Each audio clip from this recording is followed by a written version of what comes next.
салом ва ба барномаи ахбори озодӣ хуш омадед. бинандагони азиз, Шалои Гулхоҷа ҳастам дар каноратон то 15 дақиқаи дигар. имрӯз 26 ноябр атрофи ин мавзӯъҳо суҳбат хоҳем кард. ҷазо бо қошуқи сӯзон. гурӯҳе аз волидон дар Кӯлоб иддао доранд, ки мураббияи боғча ба саломатии кӯдаконашон осеб расондааст. пурсидед, ҷавоб медиҳем. бозгашт ба Тоҷикистон аз Русия тавассути Узбекистон ва Қирғизистон душвор, вале имконпазир аст. ва сагкушии бераҳмона дар Тоҷикистон. масъулон ин амалро ногузир медонанд, ҳомиёни ҳуқуқи ҷонварон маҳкум мекунанд. дар 10 моҳи охир тақрибан 1500 сагро безара гардонидем. Яке аз волидайни кӯдакони боғчае дар шаҳри Кӯлоб аз бадрафтории мураббия шикоят намуданд. онҳо иддао доранд, ки чанд рӯзи пеш мураббия фарзандонашонро бо қошуқи таспон ҷазо додааст ва осори сӯхтагӣ дар рӯ ва бадани кӯдакон боқӣ мондааст. ин қазияро мақомоти интизомӣ таҳқиқ доранд. Маҳмуҷон Раҳматзода низ кӯшиш кард аз асли ҳодиса огаҳ шавад. 3 рӯзи пеш мураббияи боғчаи рақами 1 шаҳри Кӯлоб рухсораи бари 4 кӯдакро бо қошуқча ё чумчаи оҳанин сӯзондааст. ин ҳодисаро кӯдакон ба волидайнаш қисса кардаанд. волидайни кӯдакон мегӯянд шуъбаи корҳои дохила ва додситони шаҳр ин ҳодисаро таҳқиқ дорад. номи ин кӯдакон ва аксҳову наворҳои рухсораи сӯхта дар дасти Радиои Озодӣ маҳфуз аст. эни 5 сола ва эси 6 сола дар навор қисса мекунад, ки чӣ гуна мураббия баъди беадабиашон барои рухсораашонро сӯзондааст. ин кӯдакон мегӯянд, ки ҳамроҳи онҳо А ва И ҳамбоғчаҳояшон низ буд. як манбаъ аз раисати корҳои дохилаи минтақаи Кӯлоб, ки аз тафтиши қазия огоҳ аст, дар суҳбат ба Радиои Озодӣ гуфт, ки дар воқеъ 4 кӯдакро бари рухсораашон сӯхтааст. ин манбаъ гуфт, ки ҳоло қазияи сӯзондани бари рухсора аз сӯи милисаи шаҳр ва додситонӣ тафтиш шуда истодааст. барои таҳқиқи ин ҳодиса хабарнигори Радиои Озодӣ ба боғчаи томактабии рақами 1 Кӯлоб рафт, аммо аз 4 кӯдаке, ки бари рухсораашон сӯхта буд, танҳо эс дар боғча ҳузур дошт. масъулини боғча ҳам баҳона пеш оварданд, ки бинобар ҳарорат доштани кӯдакон ба боғча оварда нашудааст. ному насаби мураббие, ки кӯдакон аз ӯ ном мебаранд, дар дасти Радиои Озодӣ маҳфуз аст. ин мураббия ба саволҳои Радиои Озодӣ ҳам зидду нақиз посух дод. мураббия гуфт, ки баъди дидани сӯхтани рухсора ба онҳо креми зидди сӯхта оварда ба рӯяшон молидааст. ҳангома Юсупова, мудири боғчаи рақами 1 шаҳри Кӯлоб, дар суҳбат ба Радиои Озодӣ гуфт, ки ин кӯдакон ҳангоми бозӣ бо ҳам бархӯрда дар печи бобоӣ сӯхтааст. аммо ба суоли мо, ки чӣ гуна 4 нафар якбора дар печ сӯхтааст, посух додан натавонист. волидайни яке аз ин кӯдакон дар суҳбат ба Радиои Озодӣ бидуни бурдани номаш гуфт, ки агар ин кӯдакон ҳангоми бозӣ ба ин кор дучор мешуданд, ҳатман як тараф осеб намедид ё 4 нафар ба рухсораи сӯхта ба хона бар намегашт. ин волидайн дар аввал аз тарс нахост суҳбат кунад, вале ба шарти он розӣ шуд, ки номаш бурда намешавад. аммо бахши ҳуқуқи кӯдак дар Кӯлоб гуфт, ки аз ин қазия хабар надорад ва ин қазия ба ӯ дахл надорад. оминаи Ашурманд, мудири бахши ҳуқуқи кӯдак, дар суҳбати кӯтоҳ гуфт, ки ин қазия бар дӯши масъулони маориф аст, аммо дар маорифи шаҳри Кӯлоб касеро пайдо кардан натавонистем. зимнан хабарҳо дар бораи муносибати бад бо кӯдакон дар кӯдакистонҳои Тоҷикистон хеле кам нашр мешавад. соли 2012 Радиои Озодӣ навишта буд, ки дар пайи шикояти волидайн аз бадрафтории масъулини боғчаи бачагонаи Санҷоба чанд масъули ин боғча аз кор ронда шуда буд.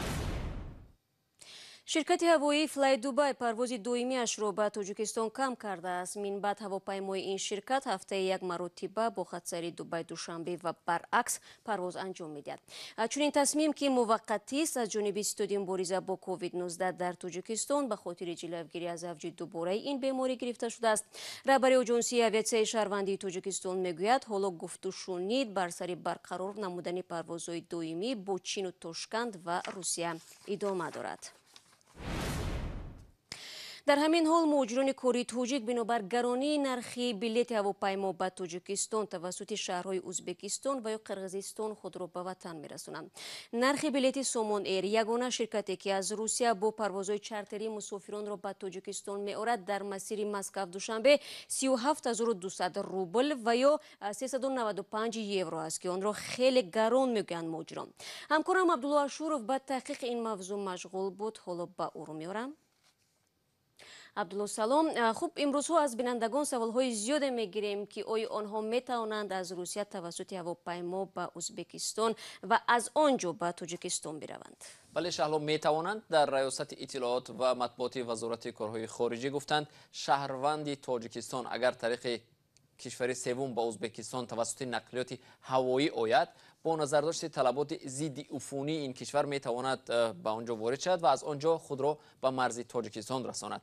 اما برای وارد شدن توسط راه زمینی شهروند باید پیشکی از مقامات ازبکستان اجازت بگیرد. شرکت های هواپیمایی که به ازبکستان پروازها انجام میدهند به شرط به شهروندان تاجیکستان به پرواز اجازه میدهند که آنها همراه با بلیط هواپیما راهگیری اتوبوسی که آنها را از فرودگاه مستقیم به مرز تاجیکستان میبرد پرداخت کنند. به نقل مهاجران کار افتاده در ازبکستان برای این کار از 3.5 تا 4.5 هزار روبل روسی طلب میکنند. بلیط میخرن نخرده خیلی فرق کلان است. فرق شما فکر کنید که فرغانه اینجا 20,000 بلیط، سمرقند 25,000، 3,000، 8,000 فرق زمین تا آسمان است. از ازبکستان تا تاجیکستان رفتن خوب از 1,000 تا 2,000 روبل روسی را در بر میگیرد. $100 فکر 150 دلار اکانوم میکنن.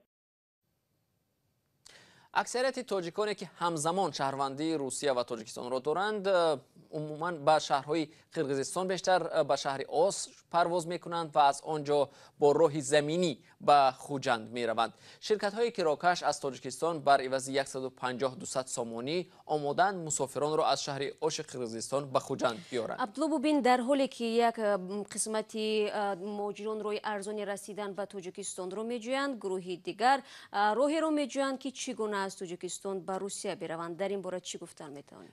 بله، این گونه نفران خیلی زیادن شهلا، اما مرز روسیه برای شهروندان خارجی از جمله تاجیکستان هنوز بسته است. موافق دستور حکومت روسیه از 16 مارس 2020 تحت رقم 635 ورود شهروندان خارجی به خاک روسیه منع است به استثنای 5 حالت.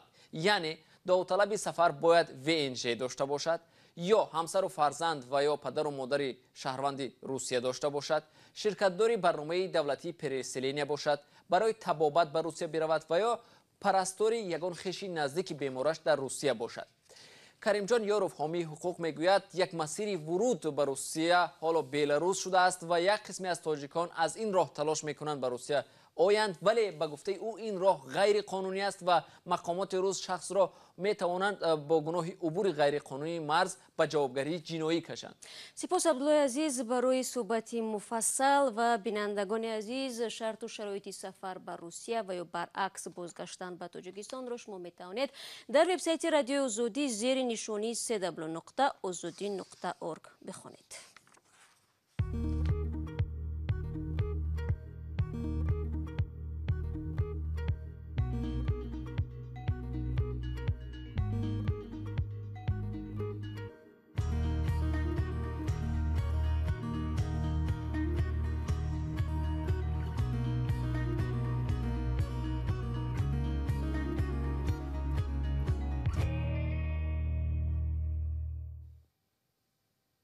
حالا گزارشی داریم درباره آنکه نشان میدهد چگونه انسانیت بعضا عملکردهای ناشایسته خود را با رفتاری از آن هم بدتر روی پوش میکنند. هر سری آن میرود که در گرد و اطراف شهر خوجند صدها و حتی هزارها سگ دهیدو به خطر تبدیل یافتند. تا حال راه اساسی خلاصی از این خطر محو همین سگ‌های میباشد که زمان صاحبانشان آنها را به حال خود گذاشتند. اکنون این جانوران در شرایط بی‌صاحبی بعضا به آدمان و حیوانات خانگی حمله میکنند. فرزان محمدی در این باره گزارش میدهد.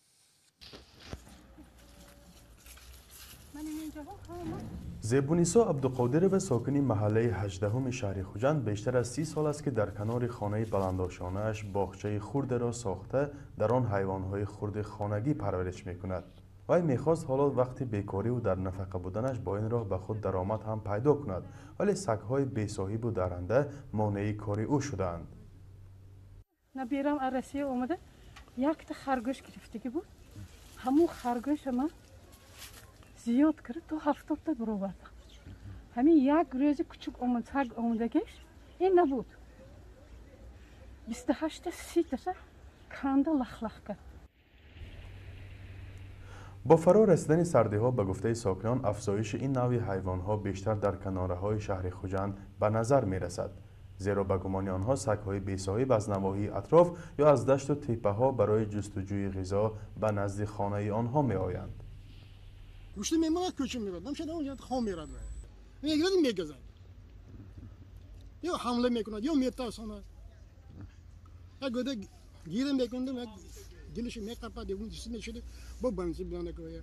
اما من خیالم همین که یک همون سگ داره همیشه من سگای همین جنگ اگر از دایدی باشد نیست کنن چی نمیبره سگ من میشه اون خانواده هر یک خانه که من سگ باشد با قید گفته شود.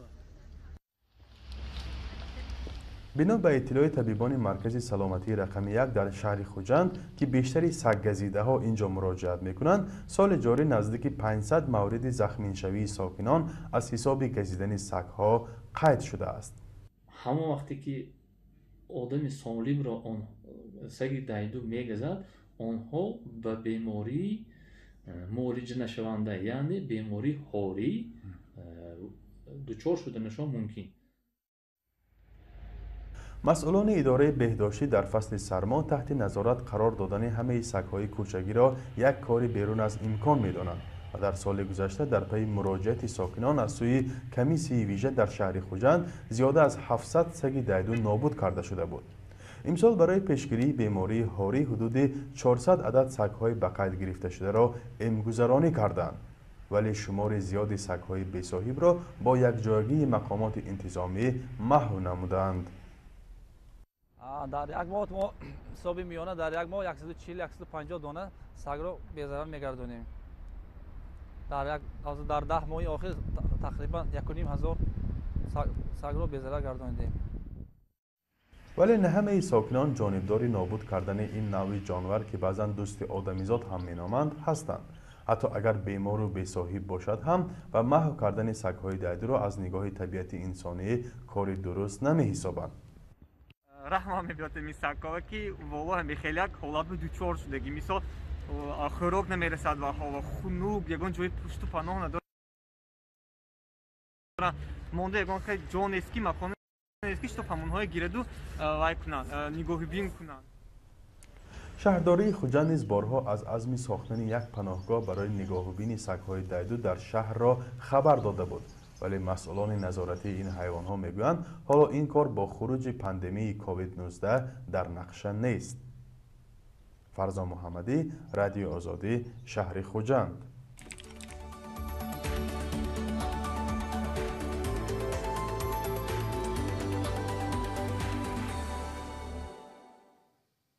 دوستان عزیز، ما برای دریافت نظر حامیان حقوق جانوران در دوشنبه وابسته به محو سگان بی‌صاحب به آنها مراجعت کردیم. مصاحبان ما قاطع آن چنین عمل را محکوم میکنند و میگویند اکثریت کشورها کی هاست از چنین اصول به اصلاح خلاصی از سگان و جانوران دایدو دست کشیدند. حامیان حقوق حتی پیشنهاد دارند که برای بدرفتاری با جانوران در قانونگذاری تاجیکستان مجازات پیش بینی شود.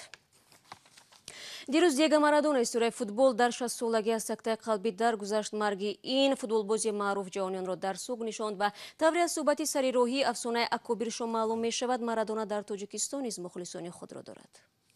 درباره کارنامه استاد گفتنی هستم که استاد یکی از شخصان بازیگری بهترین در سیاره به حساب میرفت و مثل او دیگر به فکرم که بازیگر پیدا نمیشه. Один из величайших футболистов в истории человечества, вот и все. А какие у него особенности были среди других футболистов?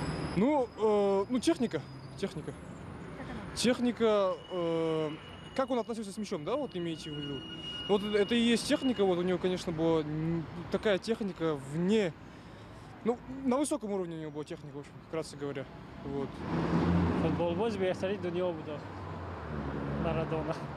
Диего Армандо Марадона – это самый известный футболист в истории Аргентины.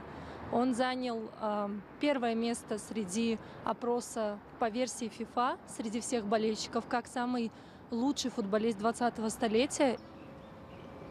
در تاریخ فوتبال بگیم جهانی همچون یک ممکن با خطهای طلایی نوشته شود.